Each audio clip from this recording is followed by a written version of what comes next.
All right, welcome back to Tahoe. Today, we are lucky enough to have Sally Ross, Public Information Officer from South Lake Fire Rescue. How are you? I'm well. How are you this morning? Well, we're going to talk about what I was doing yesterday in my front yard.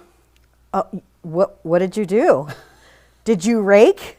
Piles. Oh, piles. man. Oh, that makes me so happy. Yeah, and I'm borrowing a pole saw to take down some of my higher branches. Look as well. at you. You're like the poster child for good defensible space. Yeah, I'll tell you what, all those needles right now are very wet and heavy, but it kept the dust down. So tell us, next month there's... So May 3rd is Wildfire Safety Preparedness Day, which really the whole month is Wildfire Safety Preparedness Month, but that's the day. So we want to bring awareness to that day so that people start thinking about what can I do to have good defensible space? Right. Raking the pine needles and limbing back your trees. And we live in a very high fire severity zone. We are zoned as such. And so therefore people are struggling with keeping insurance, getting new insurance, and defensible space is one of the things that insurance companies look at to see if they will even insure you. So today I'm going to talk about the zero zone. So from 0 to 5 feet around your property should be nothing, dirt or rocks or anything that's non-combustible. Right. If you want to have some flowers, you know, that's kind of okay, but we're talking about combustible vegetation that can create problems for wildfire conditions. So we ask everyone to, from 0 to 5 feet, completely rake.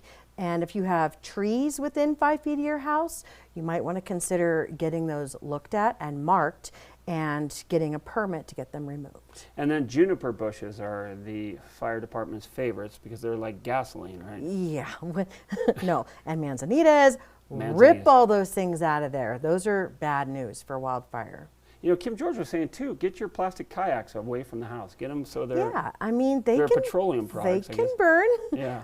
We find that many things that can burn that you didn't think could. Yeah, exactly. But do. So we just want to make sure that everybody knows that zero zone is completely free of combustible material. Now, are they going to have this year again the chipping program that goes on to where they hunt? And when does that start? And how does that look? I think, well, it depends on like how much snow is on the ground. Yep. So when the snow kind of goes away, we'll get it going. So usually right around like May 15th, you can sign up to get chipping done. It's totally free. You can go on our website and sign up and get on the list, and they'll just come by and chip up all the limbs that you are going to limb back from your house in May, 10 feet back from your house. I am going to do that there. And I learned something as well that South Tahoe Refuse is no longer taking plastic bags, because I saw plastic bags sitting out in front of my neighbor's house for the last couple of weeks. So I guess they're going to paper bags. They have now. these paper bags. So that's a little difficult for people because change is hard, as we know. Yeah.